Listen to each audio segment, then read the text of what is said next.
Ils ont 11, 12 ou 13 ans, claquent les portes, deviennent insolents, rétifs à toute autorité. Pas de doute, votre adolescent fait bien sa crise. Alors comment repérer les premiers signes? Comment apprendre à gérer ce passage et surtout combien de temps ça dure? Eh bien, pour en parler ce soir, nous sommes avec Ferdinand Ezembe, psychologue en région parisienne. Bonsoir. Bonsoir. Merci beaucoup d'être avec nous. Alors on va tout de suite prendre une question d'un téléspectateur, celle de Jean-Marie à Bangui. On l'écoute. Fils à 16 ans, j'ai constaté qu'il aime trop la liberté, il n'aime pas les reproches. Pourquoi cette attitude? Oui, alors c'est normal qu'un jeune ne veuille pas qu'on le fasse des reproches tout le temps, mais en même temps, c'est parce qu'il essaie de montrer qu'il a une personnalité, qu'il est différent de son papa et différent des autres. Donc, il ne faut pas le prendre en mal, il faut plutôt profiter de cette attitude-là pour discuter et mieux négocier avec ce jeune. Donc c'est une construction normale en fait dans la construction de l'identité d'un jeune homme. Cette crise d'adolescence, c'est un passage obligé en somme. Oui, c'est le moment où l'enfant se sépare un peu de l'adulte qui est son papa, qui a voulu le façonner, ou sa maman. Et donc, à ce moment-là, il va essayer d'émerger en tant que personne. Et même souvent, il essaie d'avoir un petit nom qui est différent de la manière dont tes parents l'appellent. Donc, c'est sa manière à lui d'exister, en fait, de dire « je suis là, prenez compte de ce que je fais, de qui je suis ». Tout est normal, donc pas d'inquiétude. On va prendre une autre question de Jean-Marc à Abidjan. Quels sont les premiers signes du passage de l'enfance à l'âge adulte? Ben, je dirais que c'est à partir du moment où l'enfant commence à avoir des responsabilités. Donc, il y a un autre signe très important, c'est la contestation. C'est très bien qu'un enfant commence à dire non, ça veut dire que je suis différent et que maintenant, je veux aussi des responsabilités. C'est très important quand un enfant commence à demander des responsabilités, ça veut dire qu'il est capable, mais ça ne veut pas dire qu'il est adulte. On est adulte nettement plus tard que l'âge de 15-16 ans. Alors souvent, ils demandent d'abord, avant de demander des responsabilités, ils demandent d'abord plus de liberté. Ça doit aller de pair normalement, liberté et responsabilité. Oui, alors ça dépend de ce qu'on met derrière liberté. C'est normal qu'un enfant veuille avoir plus de liberté parce que l'éducation est assez répressive dans les milieux africains où on a beaucoup d'interdits. Donc sa manière d'exister, c'est de dire arrêtez de me donner des interdits, libérez-moi un peu, donc je veux maintenant faire expérimenter moi-même certaines choses. Donc c'est pour ça que les adolescents souvent veulent plus de liberté parce qu'ils ont passé beaucoup de temps à avoir des interdits. Alors justement, dans cette question, Jean-Marc demandait finalement s'il y avait des signes de passage à l'âge adulte. En termes d'âge, oui. Est-ce qu'il y a un âge précis d'entrée dans l'adolescence? Que maintenant on parle de plus en plus aussi de préadolescence. Est-ce que c'est 13 ans comme on disait avant? Est-ce que ça peut être plus tôt? Est-ce que ça change en fonction des cultures, des espaces géographiques? Est-ce que c'est variable ou est-ce qu'il y a un âge précis, le même pour tous, d'entrer dans l'adolescence? Non, il n'y a pas d'âge précis. Ce qui est important, ce qui se joue, c'est surtout les modifications morphologiques, c'est-à-dire comment le corps d'un enfant va se modifier. Donc, il y en a qui vont être très vite adultes, mais aussi en fonction des responsabilités qu'ils ont eues dans leur famille. Il y a des jeunes filles de 13 ans qui ont des responsabilités déjà que des dames de 20 ans n'ont pas. Donc cela sera plus mature. Il y a des gens qui ont 20 ans et qui n'ont aucune maturité et qui sont, comme on dit, des post-adolescents. C'est-à-dire même à 21 ans, on dit tu es encore comme un enfant. Donc ça dépend vraiment de chaque individu et, comme je dis, des contextes familiaux et de l'environnement dans lequel l'enfant se trouve qui va faire que pour celui-là, on va dire toi, tu es responsable maintenant. Et un autre, on va dire mais non, tu es toujours un enfant, on ne te confie aucune responsabilité. C'est vraiment en fonction, aussi comme j'ai dit, de la morphologie. Voilà, est-ce qu'il y a des signes physiologiques? Est-ce que, par exemple, on peut considérer que l'entrée dans la puberté, avec les premiers signes de la puberté, sont le signe de l'entrée dans l'adolescence ou pas forcément? Pas forcément. Comme je vous dis, on a des gens qui, avant la puberté, ont déjà des maturités. Il y en a qui ont eu leur puberté, mais continueront à avoir des comportements très, très enfantins.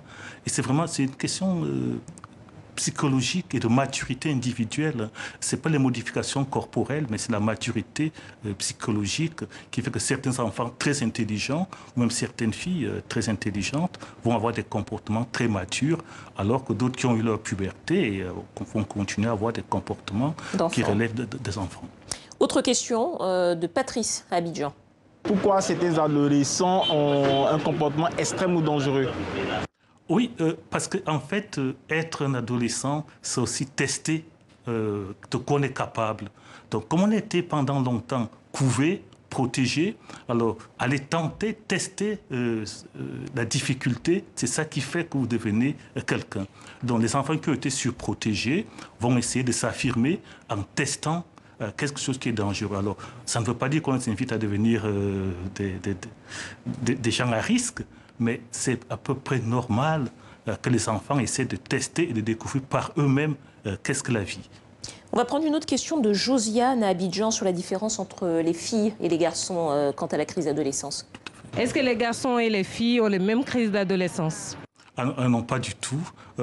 Les filles rentrent plutôt dans les problématiques d'adolescents parce qu'il y a des modifications corporelles et qui font que le regard des adultes sur elles font qu'elles prennent souvent ces attitudes comme c'était déjà des femmes.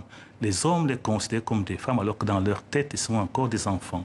Alors c'est très difficile pour les jeunes filles de vivre cette dualité-là où elle est un enfant et à l'extérieur, les hommes la regardent comme une femme. Alors que l'enfant, le garçon est protégé parce qu'il lui faut un moment assez long pour qu'on le considère, même la société le considère comme un adulte. Alors que les jeunes filles, très tôt, on va le considérer comme un adulte et ça va lui poser des questions sur son identité. Alors justement, une question de Mireille à Abidjan sur les crises d'adolescence qui peuvent être difficiles, parfois notamment à cause du regard des autres sur nos ados. On écoute. Comment décrypter les problèmes de mal-être chez les adolescents? Alors, il y a plusieurs critères. Alors, le premier, c'est souvent, ça peut être un comportement de contestation permanente. C'est-à-dire une jeune fille qui va contester, refuser tout, ça veut dire qu'elle est en train d'avoir un changement dans son corps.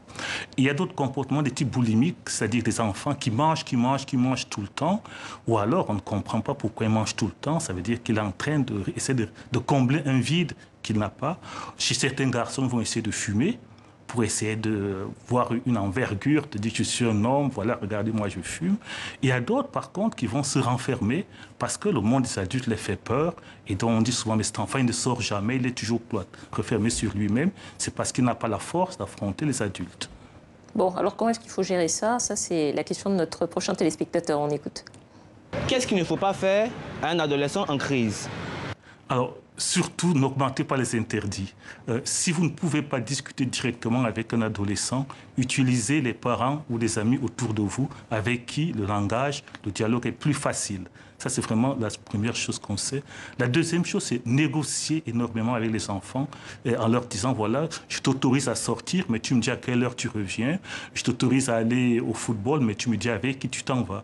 Et quand on crée ce type de dialogue, en général, les adolescents se sentent écoutés. Et comme il y a un contrat, ils sont prêts ensuite à coopérer. Le mot-clé dans l'adolescence, c'est le contrat. C'est le contrat, avec la négociation. Bon, alors, une question quand même pour les parents. Ça dure combien de temps, cette crise d'adolescence? Toute la vie. En Afrique, en général, on est un enfant de ses parents toute sa vie. Et donc, il ne faut pas avoir peur de ça. Quelque part, on est toujours un peu adolescent, quoi. Mais quand même, le moment fort, le pic, théoriquement, ils sont censés devenir moins rebelles, moins contestataires, à 17, 18 ans, ou au moment de l'entrée dans le monde du travail. Voilà, enfin, qu'est-ce qui peut... C'est surtout au moment des responsabilités. Quand une fille accouche, on dit déjà, tu n'es plus un enfant. Quand un garçon commence à travailler, on dit, tiens, tu n'es plus un enfant. Donc c'est vraiment au niveau des responsabilités qu'on leur donne. Et des gens qui n'ont aucune responsabilité, ou souvent même des jeunes filles qui n'ont pas accouché, souvent on les considère, ou qui ne sont pas mariées.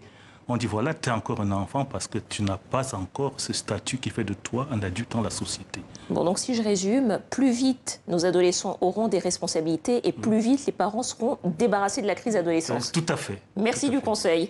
Ferdinand Ezembe, psychologue en région parisienne, merci d'avoir répondu aux questions des téléspectateurs.